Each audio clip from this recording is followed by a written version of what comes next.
Fala pessoal, tudo bom? E contar aqui pra vocês hoje uma história de uma coisa que eu fazia antes muito errado, mas não percebia, e como que eu consegui melhorar bastante o meu resultado final quando eu percebi essa mudança na forma que eu tinha que negociar com os meus clientes, beleza? Então vamos lá. Antes, cara, eu ficava recebendo muito treinamento dos produtos e serviços que eu estava vendendo, o que que eu ia fazer, que eu só chegava na minha negociação querendo falar isso. Falar que eu era o top líder do mercado, que meu produto era melhor, que era isso, que era aquilo. Só que nossos clientes, na verdade, não queriam saber disso. Eles não estavam nem aí se eu era top nacional, top mundial, o que que eu era.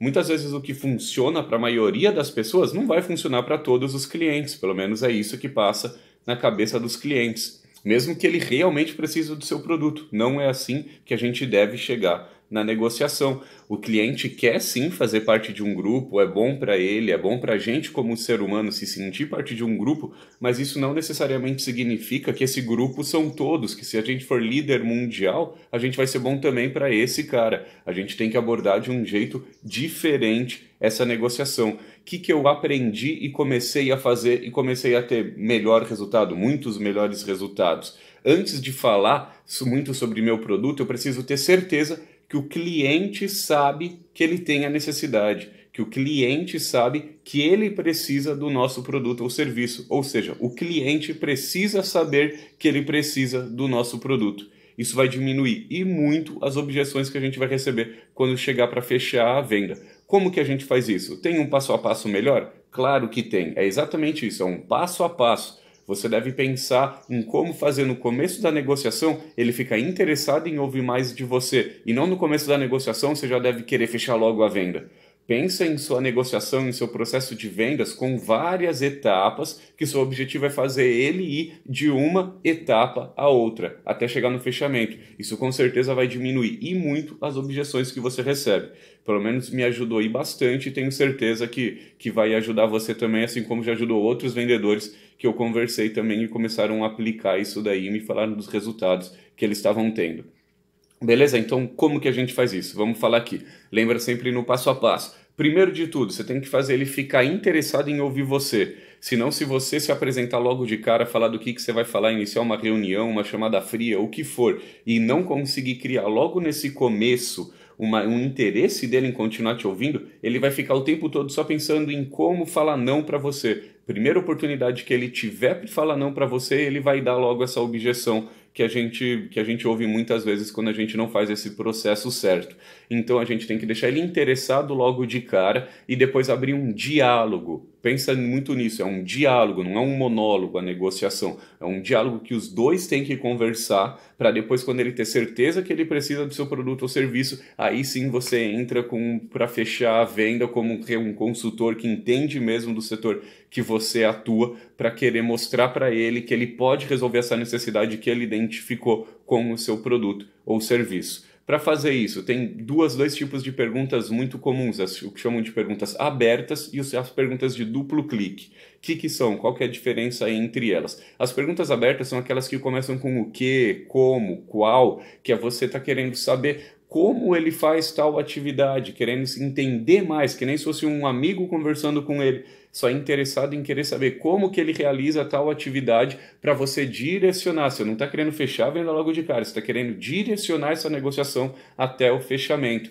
E daí quando você perceber que ele falou como, que, qual, no que você precisa resolver dele, aí você entra com a pergunta de duplo clique. Por que tem esse nome, pergunta de duplo clique? Lembra no computador, quando você vê um ícone e você quer abrir mais sobre aquele assunto, aquela janela, você dá um duplo clique e ele abre uma janela específica daquilo? É exatamente isso. Essa pergunta de duplo clique vai fazer ele te falar mais sobre aquele ponto onde que você quis chegar. Você primeiro quis criar interesse dele, depois você quis levar o diálogo para essa coisa que você perguntou o que, como, qual, com as perguntas abertas, e depois você vai descobrir quais as consequências que ele vai ter se ele não resolver esse problema dele que ele já identificou. E com isso você usa as perguntas de duplo clique. Quais são essas perguntas de duplo clique? Você pode usar o que isso implicaria, quais as consequências, qual o efeito, é como se você estivesse enfiando a faca na ferida e torcendo mesmo. Isso não funciona se ele não precisar do seu produto. Coloca isso na sua cabeça. A primeira coisa que você tem que fazer é ir atrás de clientes que precisam do seu produto ou serviço. Isso a gente não está falando aqui de nenhuma falcatrua que você vai conseguir fazer se o cara não precisar do seu produto e vai sair falando mal de você ainda para um monte de gente porque você manipulou ele e não deu certo. Então, o primeiro ponto é isso, você precisa ir atrás de clientes que precisam do seu produto. Isso a gente já falou em outros vídeos aqui, se quiser saber mais sobre isso, dá um toque pra gente que a gente fala mais, mas tem aquela questão do PIC, que é o perfil ideal de cliente. Você precisa ter isso bem definido, ir atrás dele e daí seguir esse passo a passo. Cria interesse em ele te ouvir mais, depois usa as perguntas abertas, depois usa as perguntas de duplo clique e quando ele perceber que ele tem a necessidade e quais as consequências que ele vai ter se ele não resolver essa necessidade, aí sim você entra como vendedor consultor. Você pode falar, então, como a gente já conversou aqui, já identificou que você tem essa necessidade, se você não resolver, pode acontecer isso, isso e isso, eu tenho a solução para você que é com esse produto e serviço.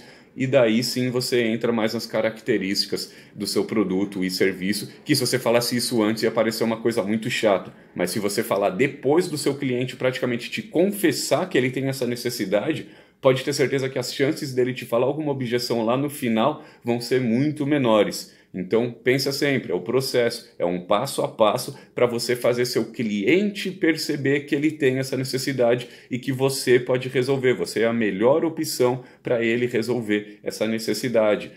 Perfil ideal de cliente, a gente fala bastante nisso aqui, parece até chato, mas é porque realmente faz diferença. Como que você faz para saber? Porque o cliente vai notar que você é melhor que os concorrentes, você é a melhor opção para ele resolver essas dores ou necessidades. Você tem que ir atrás dos clientes que você se apresentará como a melhor opção realmente. Quando você olha seus concorrentes, você olha o quê? Se você vai fazer um benchmarking aí, você olha o que nos seus concorrentes? Você olha o preço que ele vende, o portfólio, a localização, o prazo de entrega, vai variar muito de um setor para outro, com exceção do preço, né? O preço é para todo mundo, mas o resto vai variar muito de um setor para outro. Pega tudo que você se compara com os seus concorrentes, todos os itens, no que você se destaca, no que você é melhor, e daí você vai atrás dos clientes que valorizam esse seu diferencial. E faz ele perceber, segue esse passo a passo para ele perceber que você é a melhor opção para ele. Beleza? Espero que tenham gostado, consigam aproveitar e boas vendas!